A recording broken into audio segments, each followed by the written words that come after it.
Welcome to this, our seventh episode of season 2 of the Non-Existent story. I'm Casey, and I'm here with Hannah, aka Madame Medusa, recently frustrated in her attempts to become a queen of the swamp boat or whatever you would call it. I don't even know the term. But she Neither continues do to be a I. pioneer woman in Alaska, doing pioneer things and pioneering in fiction as I'm sure she continues with this episode. So Hannah, what new territory have you discovered in the wild and savage lands of the North? Well, keeping the comparisons between living in Alaska and my literary career going, I will say that I was just about as kind of confused as settling on a topic as I was about finding a boat this weekend. So I will say the subject for this episode, I can't be very succinct about it. It's about the realities that we create for ourselves, um, and how there's not really much of a distinction that I can find between the realities that people establish for themselves as how they live and how they are, and fantasies that people create for themselves of what they live in their heads versus what they experience in day-to-day life. I've come to find that there's not much of a distinction between those two things. And the excerpt that I will be referencing, as well as my own non-existent excerpt, attempt to explore that theme. Delusion? Maybe delusion. Okay, well we'll We'll get more to it later. I'll figure that out when I have to make the title for this podcast. Okay, sounds good. I do appreciate that you're the one that always makes the titles for these, so I get to present you with more of a challenge this time, maybe. Okay. But I mean, I like I think I understand where you're going at and or what you're going for, and it is one of the great and abiding conflicts of human existence, and especially dealing with other people. That's what I'm saying, man. All right. Excerpt 1. The sun made circular gate. Blah, blah, blah. Excerpt 1. Starting over. We'll bleep that out later. The sun made the circular gates gleam, he thought, like polished silver.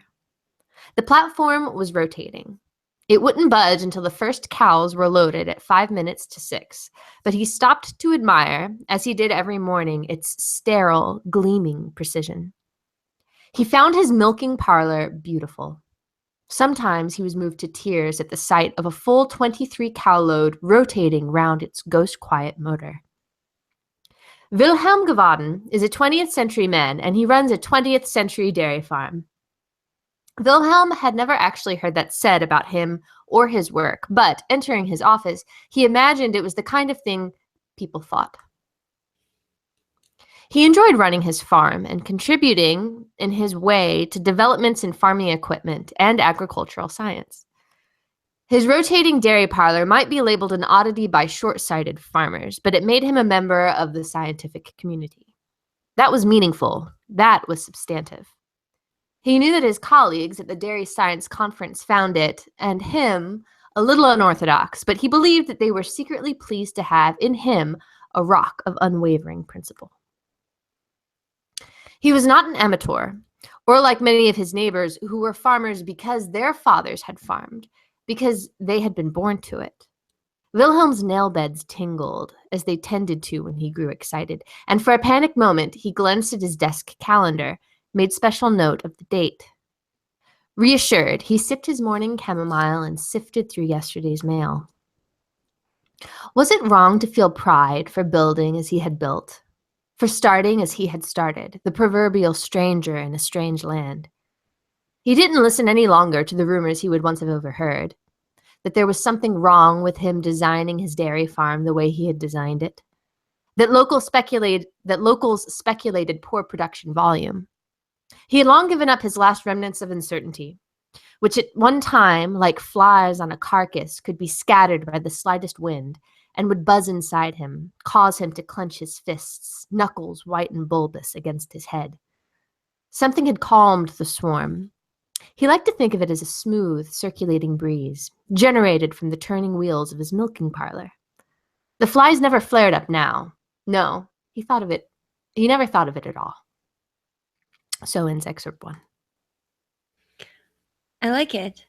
Yeah. I don't think I have any questions. I have comments for now. So you may proceed. Excerpt 2. How she loved her mother. Still perfectly beautiful at 86. The only concession she'd made to her age was a pair of hearing aids. My ears, she called them. Everything her mother touched, she touched carefully, and left a little smoother, a little finer for her touch. Everything about her mother reminded her of walking through a glade, from the chestnut rinse that tinted what would be bright white hair to the shadings of her clothes. Each garment some variety of leaf tone. The light green of spring with an underhint of yellow, the dark of full summer, occasionally a detail of bright autumn, an orange scarf, a red enamel brooch, wool in winter, cotton in summer, never an artificial fiber next to her skin. What she didn't understand, she often said, was a kind of laziness, which in the name of convenience in the end made more work and deprived one of the small but real joys. The smell of a warm iron against damp cloth, the comfort of something that was once alive against your body. She was a great believer in not removing yourself from the kind of labor she considered natural. She wouldn't own a cuisine art or have a credit card. She liked, she said, chopping vegetables, and when she paid for something, she wanted to feel on the tips of her fingers, on the palms of her hands, the cost. Some people might have considered these things crotchets or affections, but Eleanor considered them an entirely admirable assertion of her mother's individuality. As she considered her father's refusal to step outside their Park Avenue apartment without a jacket and tie, regardless of the heat of the day or the informality of the occasion. She knew that people thought it odd, to say nothing of unhealthy, for her to be living with her parents at the age of 51. Health, said her father, is the new orthodoxy, the new criterion by which we are judged of the fold or outside of it. In the old days, they just tested people by trying to drown them, and if they survived, they were allowed back into the community. But that's too good for the health nags. And of course there was Billy. People thought it was peculiar that she should choose to be such close friends with her ex-husband, as they thought it was peculiar that she lived with her parents. But she was proud of that as well. She considered the shape of her life not peculiar, but original. She lived as she liked. Real courage, she believed, was doing what you believed in, however it appeared. He had come to her, weeping, confessing that his problems in bed with her had nothing to do with her, or with him for that matter. It was just the way he was. He had fallen in love with Paul, and realized for the first time the way he had always been, the way he had always been made, what he had been afraid of, had repressed, but could no longer, because love had come his way. Love, she had said, as if she'd picked up between two fingers an iridescent, slightly putrefying thing. And what do you call what we have for each other? Devotion, loyalty, shared interests, shared values, joy in each other's company. What do you call that if not love? She didn't say, don't you know that I would die for you? Because although she meant it, she didn't want to mean it, and certainly she would never say it. It sounded too operatic. Opera was the center of both their lives. She is a singer, he is an accompanist, but she had no interest in living at the intense, excessive temperatures opera suggested.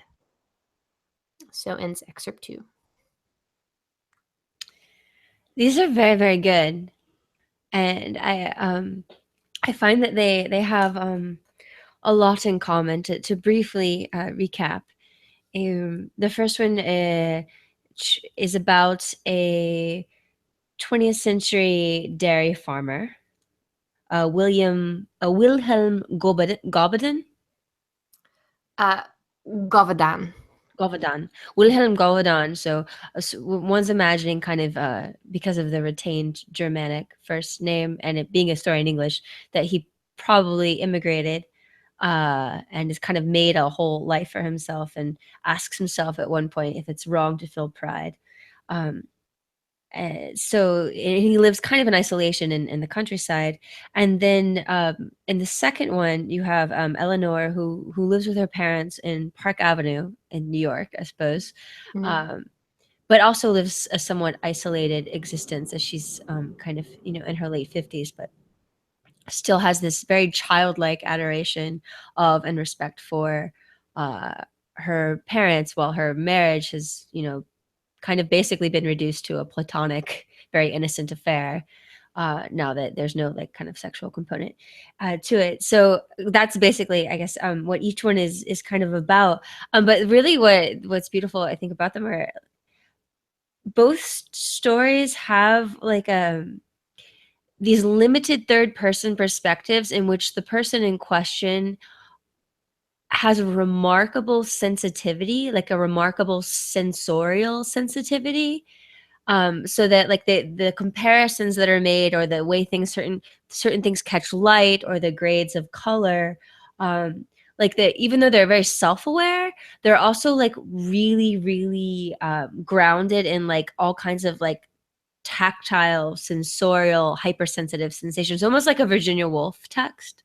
Is that something that you see kind of to be that both of them have in common? Like this just really intense awareness to tiny little details that it kind of starts, or the characters kind of develop from that, it almost seems. Well, I think that that's part of it, because a way of understanding the world around you in a very basic level is you interpret a color or a sound or a sensation. But what gives them life and depth is the way they interpret what they've just absorbed. So it's not just seeing a color. They kind of force their own personal influences on what that color means, and how it in turn will influence them. So in one way, it's like they're controlled by what they absorb, but they're also very dramatically filtering how it's absorbed. So it's kind of what they're inflicting on what they see. Mm-hmm. So it goes back and forth a bit. But yeah, I would say that's fair.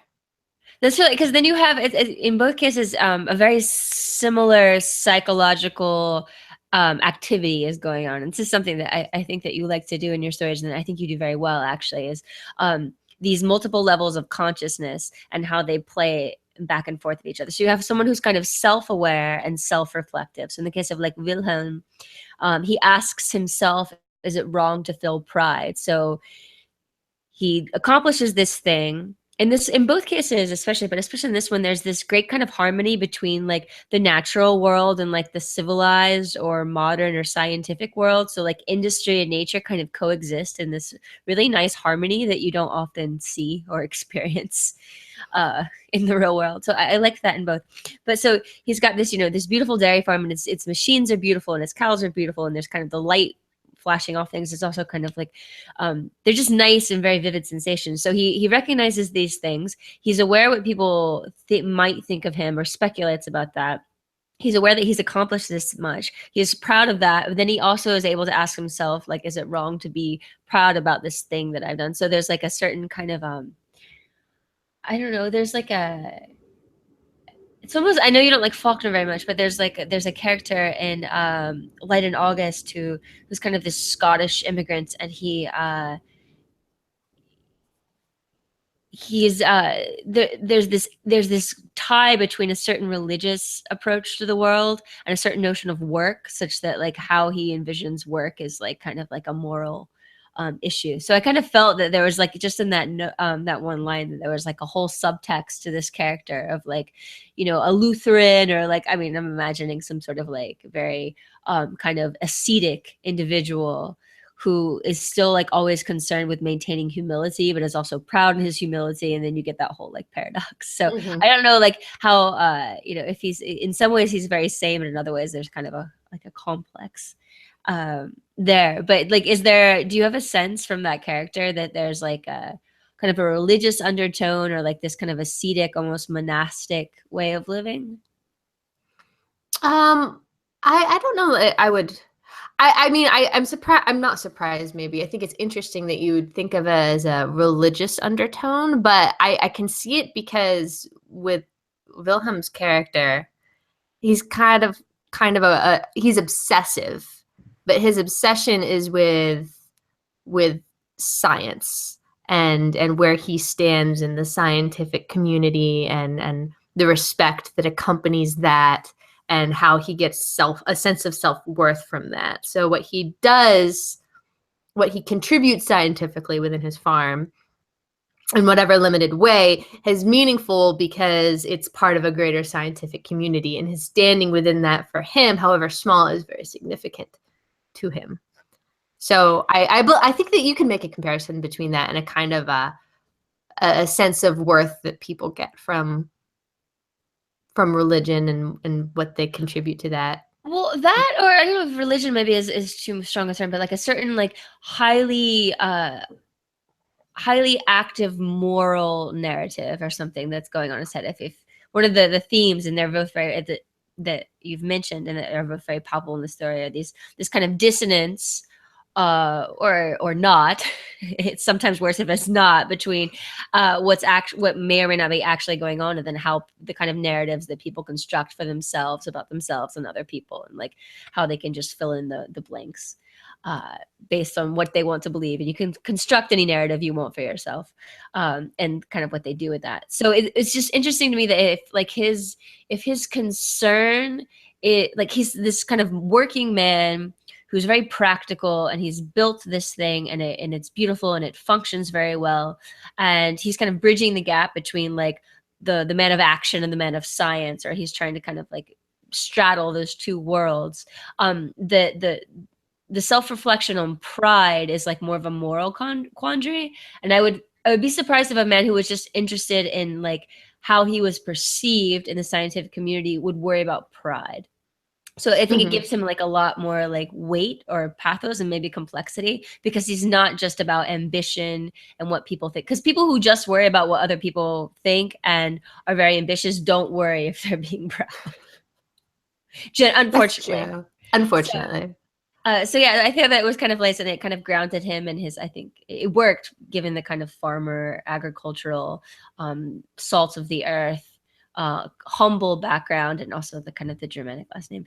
And then so the second one I also really enjoy, because this person is so blithely unaware of, like, she's removed failure and success from the equation entirely.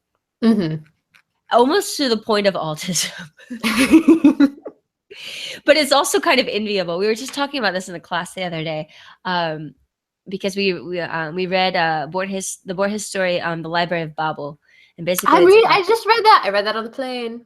What did you think? But in English, not Spanish. That's fine. Borges is sometimes better in English, because he had an English grandmother and he thinks in English, and it's fine. But what did you think of it? That's the one where there's these never-ending labyrinth of different floors in the library, right? Yeah. I felt like if I stopped to think too intently about any one of those very short stories, I wouldn't stop thinking about it for hours and hours and hours, because there's so many. It's so simply written, but there's so many things going on. There's a lot of ideas there, very compacted. No, they're quite dense. I think that one in particular is interesting because there's a narrative that you kind of have to flesh out, because you think it's just a description. And this will tie back into Eleanor, I assure you. But there's so basically, there's all these kind of like complex, abstract, paradoxical ideas about language, and this kind of this notion of infinity and things like that are going on. But and the scaffolding of it is, we have access to infinite knowledge. We know everything. Whee! And they get really happy. And then they get really sad and angry, and everything falls apart. So there's this whole notion of like, oh, infinite knowledge. Great. And then you're like, oh, damn. Infinite knowledge. And everyone gets depressed and kills themselves. And it becomes like a basically, the more you know, the less happy you are kind of thing, if you wanted to reduce it in a way. And I think of this quote that obviously I learned from Renaissance man, and not actually from the Bible. But he who increases knowledge increases sorrow. It's true. Well, I mean, I thought my impression was with all of the many suicides that were happening to the sections of librarians was because they were looking for their own stories, because everything about you has been written, including your future, and they couldn't find them, and so they would start like burning parts of the library, and like infinite knowledge, but also like nonsensical. There could be whole books that have nothing but garbled bits of language and then maybe one or two words that might make some kind of sense, and then in the middle, and then that's it. So it seemed like it was almost like a giant infinite regurgitation of modes of communication that do or don't even make any sense. It was vastly, I mean, it seemed awful to me. No, it it's didn't quite- seem like it's- a library that was meant to convey knowledge. It seemed like it was a regurgitation and jumbling to the infinite power that they were somehow responsible for and could provide if they found it, like meaningful information, but you could never find what you really wanted to find. Yeah, I mean, it's easy to compare with the internet. I think that the idea too of like a total knowledge, so every language that has ever existed or that could ever exist. But what happens if you have a language that has no culture, because it's kind of a post-apocalyptic world, there's no one left. Mm-hmm. And so you just have something that exists as kind of like a trace or a remnant of some civilization that has totally been destroyed, or some culture or some person who's totally been destroyed, or that never existed or that could never exist. So there's this overwhelming sense of just like kind of loss and absence. The more totality that you have, the more you feel like you're missing. So it's very paradoxical in many ways. But the only reason I brought it up, because you could talk about this story for a really long time, and I'm really glad you read it, because I'm fond of it. I think it's very interesting. Is that you have like kind of Eleanor, who just, she has like this like very infantile ideal, like innocent idealization of her parents. It even starts out with like how she loved her mother. It's almost like this Victorian exclamation, you know. I mean, I don't know if you do this. I don't usually say how blank blank blank I feel, because you read that and like, I don't know, Little Women, but you don't actually hear her say it. Oh no, someone's calling me. Uh-oh. Okay. Anyway, we get a little background music now. This is but totally yeah, appropriate to Victorian conversation. I know, right? This was actually composed by my ukulele instructor. Mm. Yeah, so he writes like surf music and this one. Anyway, I like this song a lot. So, but yeah, so she's got this like really. So basically, is she kind of just locked in childhood, or is there some sort of like? Do you perceive her as just being locked in childhood and she's just this basically innocent, positive, naive person, or is there some sort of like elaborate mechanism of self-delusion? Because Wilhelm doesn't seem deluded, but she seems like a little deluded. It's a very deliberate action on her part. I think that a lot of it has to do with her parents. I think which is why I liked the whole part I wanted to incorporate about her mother, because there's this way that she was greatly impacted. She idealized her parents, her first encounters when she was raised. But then as she went off into her failed marriage and then returned, it required more emphasis on trying to like think of and create things as you originally thought that they were, and a refusal to accept things as they are or as they change. So I don't know. I think that it's really cool that she starts with an initial inclination and then just kind of forces it on everything. Because it's beautiful, and you can't say that it's bad, but it's also very sad. Yeah, but it's subtle in its sadness. And it's not so transparent. Like at no point, because the she's not, oh, like my mother's a saint. She picks little details that she likes that are like, you know, the way kids latch on to like certain smells or sights or angles or things like that, or the kind of like unabashed admiration, and it's reflected in other people. So you also get the sense that, you know, hailing as she does, it kind of feels like a New Yorker story almost, or like a Woody Allen movie. Hailing as she does from this like privileged Manhattan kind of environment, she lives in a world in which everyone else also does this. So like the father has like codified this notion, which I think is brilliant and is totally true, of like you can judge people by how healthy they are. And it really is a class indicator, like especially in contemporary US, like how healthy someone is totally a class indicator. And healthy food is much more expensive than cheap food and things like that. So that's true. And then of course there's the issue of like someone being in the closet or being afraid to come out of the closet, or like how people perceive homosexuality. I kind of imagine this taking place in like, I don't know, like Manhattan in the 60s, maybe, or maybe the 80s. It could be in the 80s, I suppose. I'm not really sure. It's kind of timeless in a way. I don't know, when is for you, when is this actually occurring, or does it matter? I don't think you'd have to pinpoint it, but I would say anywhere, honestly, between maybe the 60s and the 90s.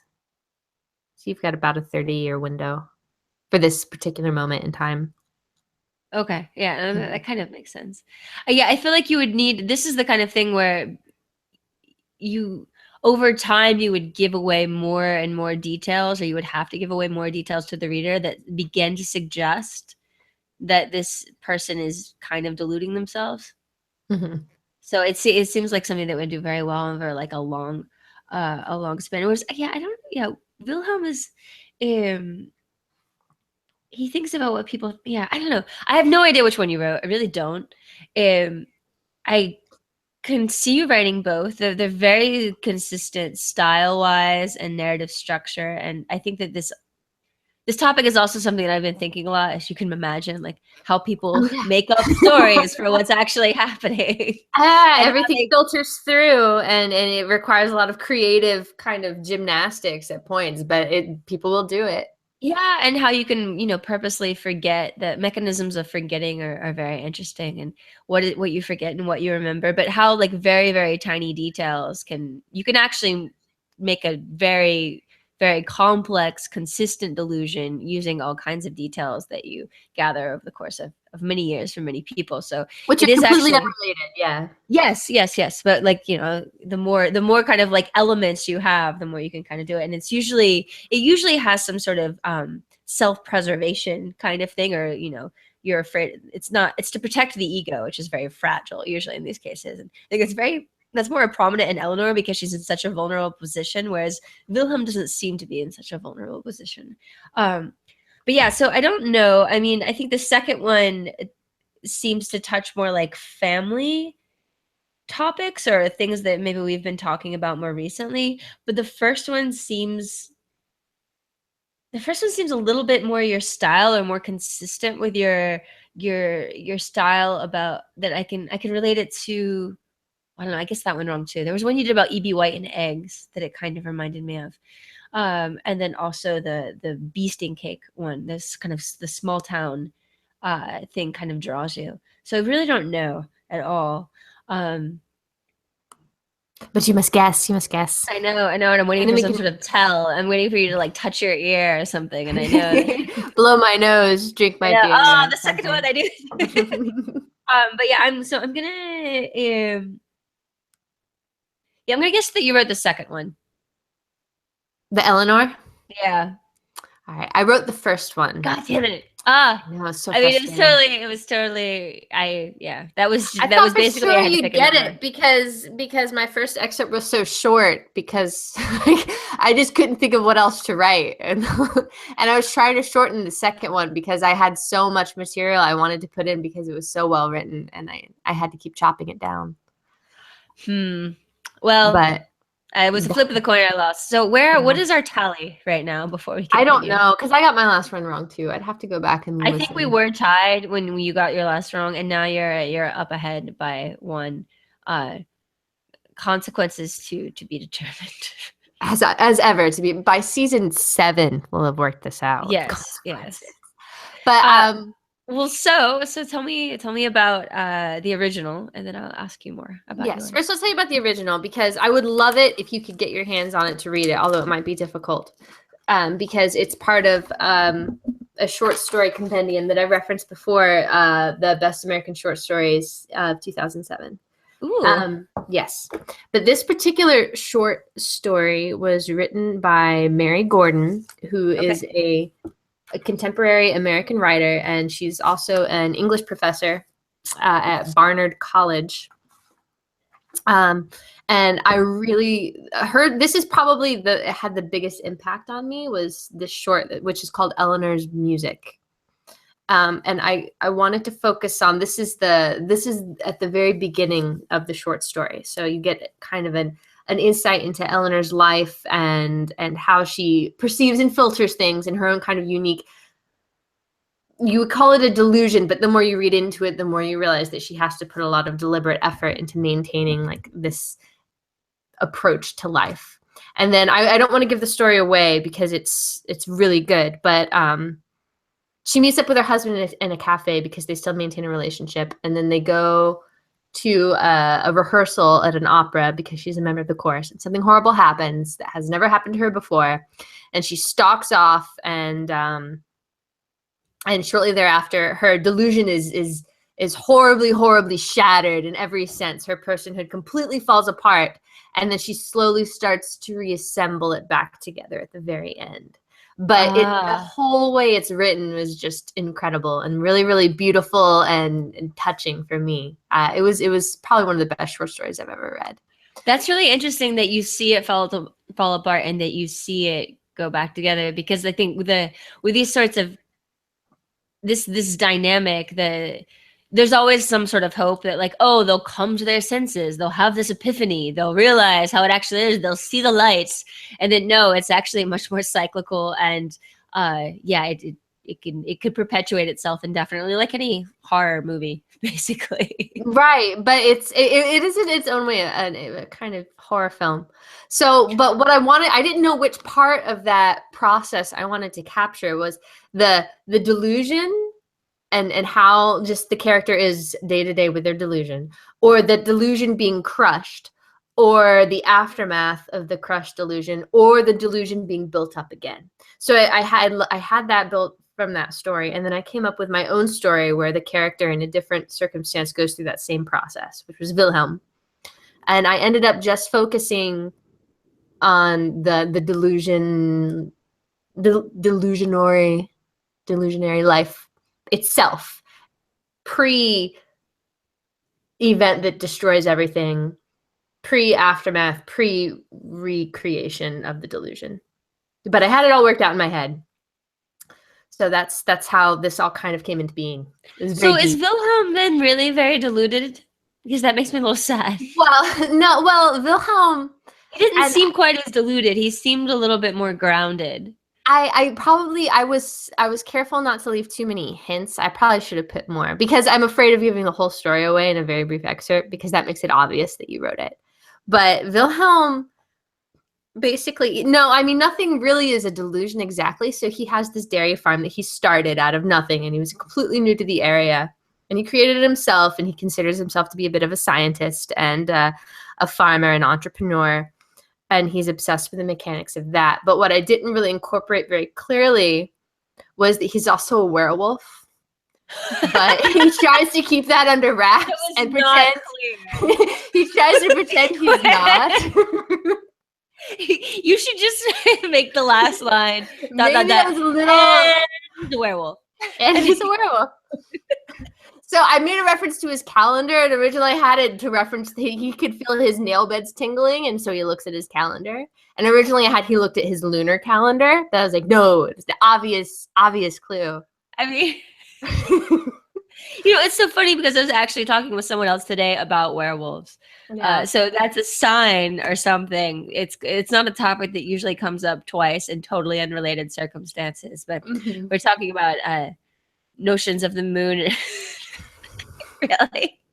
I thought you were just going to be like, he was totally, I mean, he could be expounding these theories that are based on some sort of astrological sign or like totally ridiculous, and everyone likes him too much to tell him or they need him because he's the only one whose dairy farm is functioning. So the local scientists kind of pander to him, but I guess that wouldn't really work in like a small town environment because the scientific community is always much bigger. Right. So that would have been like very sad if everyone was just kind of like letting him delude himself and he was just embarrassing himself like at every conference. That would upset me. Like my nightmare. It's like my life. No. The idea behind the story is that he's done all of these things, but he's a werewolf, so he tries not to think about that too much because he's all about science, and werewolves don't really make a lot of sense because they don't exist, but he is one. So he doesn't think about that too much, but then he builds up, and he goes to this conference that he goes to every year, and people don't like his mechanism. His rotating dairy farm concept, which he poured his heart and soul into for years and years and years, and gained a little bit of foreground, but then was demolished. And so he's enraged and upset. And he goes home, and lo and behold, it's a full moon, and he like viciously rips apart one of his dairy cows. And the next morning he realizes what he's done, and he's very upset, but he kind of starts to build it all back together. And by the end of the day, that one cow is gone, and things are back to the way they were. Was my idea. I mean, they're very bleak because in both cases, neither person can really. I mean, I like the idea a lot. Yeah, I mean, you'd have to get like a little bit more sense. Maybe he could be he could be a Romanian immigrant, and you could give him a Romanian name. Well, so Gavaudin is actually French, and it's I'm referencing which was his last name, a particular. Blah, blah, blah. I'm pulling it up on Wikipedia because this is where I get all my information. It's a region in the Margeride Mountains in south central France, where between 1764 and 1767 comes the legend of the Beast of Gavaudin, which was this wolf that presumably attacked and killed like several hundred people, and was reported to have all of these eyewitnesses and be massive. And so that was one of the original ideas of the werewolf in French literature, was that incident in that time period. So that's why I went with Gavaudin as his last name. Okay. There's a great thing about werewolves in Thomas Pynchon's Mason and Dixon, by the way. I know you're always referencing that book. I know. It's that I really like the notion of the expedition, and I would like to like at some point write a book or a theory about expeditions. I'm like studying them right now, and it's a particular mode of travel literature, but is also something else. So, but anyway, it's a great story because you get kind of the quest, and there's all these like things that overlap. But anyway, there's a great and there's also a beaver man. They're quite amusing. And a talking dog. There's a theory of werewolves kind of implicit in one of the anecdotes, which has to do with boys hitting puberty and women's fearful responses to their sons.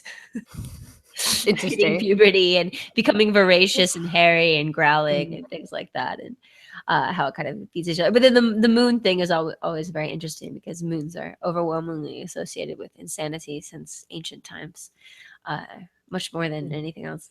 Yeah, but okay, I mean, I tried to drop, like I mentioned that the sun made the circular gates gleam, he thought, like polished silver, like the silver bullet, and thinking about his thoughts being scattered in his mind like flies on a carcass, but the breeze from his circulating milk parlor would like blow the metaphorical flies off of his mind and let him calm down. But that, I don't know, I guess I could have been a little bit heavier on the details and still been safe. It needs to be drawn out, man. Yeah, well, that's good though. I think that we want to make it that way.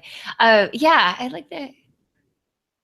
Yeah, the werewolf element would also keep it from being just too sad, because like it's always kind of, I mean, I love failed inventor things, and there's actually, I need to find this text. There's a guy who wrote a book about this author that I really like, but at one point he has a chapter just about the concept of the failed inventor as a model for like human will in the modern era, or free will or something. It was very, very brilliant, and I can't remember the argument, but I remember being struck by how interesting it was. It's like this notion and what it means about how much control one has over oneself in contemporary society or something. So if I find that, I will let you know what the main idea was, because I think it's kind of interesting. Yeah, you I should. like failed inventors. But this is better because once you introduce like an outlandish thing, like a werewolf thing, it potentially becomes a little bit less sad because it's a little bit more gothic and sensationalist. One doesn't want to feel too much for the characters. That's uncomfortable. Exactly. It's highly uncomfortable. But yeah, I don't know what, I mean, I guess I could do delusion, but that seems like a bit harsh. I mean, like, yeah. But you see what I'm saying? It's difficult to capture, because I was trying to explore like a particular phenomenon within how people deliberately make themselves perceive the world in order for the world to seem like a more pleasant place. And yeah. And I mean, it's a very complex problem too, because then there's this idea of like, what is the like authentic basically like what is reality, and then at what point do I construct a sense of self and awareness based on the sensorial perceptions that I have, or do I sensorially perceive things based on this? Like it's like a chicken or egg phenomenon. This is actually like one of these like problems that like I think Kant writes about, like Immanuel Kant. Like this is like a big league philosophy right here. So it's making me like want to think about them, because now I can connect them a little bit more to very immediate problems and things like that. So you're right. I don't know, it's very stimulating. I like them both a lot. So Mary Gordon's is called Eleanor's Music, and Yes. I think I'd call mine Gavaden's Farm. Okay, that's what I'm working with right now. It was Dairy Farm, maybe Gavaden's Dairy Farm or Gavaden's Farm. I always feel like if it's a werewolf, that the choice to become a dairy farmer, it has to be explained. Well, it's a deliberate rejection of being a werewolf, is to go into that and find, fulfillment out of it, because it's part of the whole pretending that something isn't there when it is. But wouldn't it create more temptation? Like, wouldn't you want to be like an accountant or something? So you don't have to deal with the allure of violently. But there's a triumph. There's a triumph over feeling you've accomplished, you've conquered yourself, you've bested your own nature, and you've surmounted it, even though that doesn't really exist, for you to at least believe or convince yourself that you have. And not only have you done that, but you've created this connection with the scientific community through your contributions in this very thing, which you should have nothing to do with. And it's kind of a self-made, it feeds into the I'm a self-made person, I didn't have anyone helping me, which works for the character that you've constructed. I mean, the idea of a werewolf who rejects his true self so utterly that he actively wants to belong to a highly rational, positivist, scientific community that would never countenance the idea of werewolves existing is really very good, and I like it a lot. So yeah, I hope you develop it, because I like this one. We'll see. It was actually very difficult to write this small snippet, but I think it'd be easier to flesh it out. But I really hope that you're able to read the Eleanor's Music short story, because it's really good. And even the excerpt I gave wasn't a straight excerpt. I had to take snippets here and here in the beginning and kind of put them together. But it was very beautifully written. I think she did a very good job. So yes, I like it. I like it a lot. And it was interesting you brought up Virginia Woolf, because I was reading that Mary Gordon, did I exit out of this? I did. But Mary Gordon, I guess, wrote an intro in some edition of a Virginia Woolf novel, because she's done some research on Virginia Woolf and really digs her style, man. I can see a sort of a lineage or something there. For sure. Well, we're way past our half-hour mark, so okay. Sorry, listeners. Maybe. All right, well, signing off.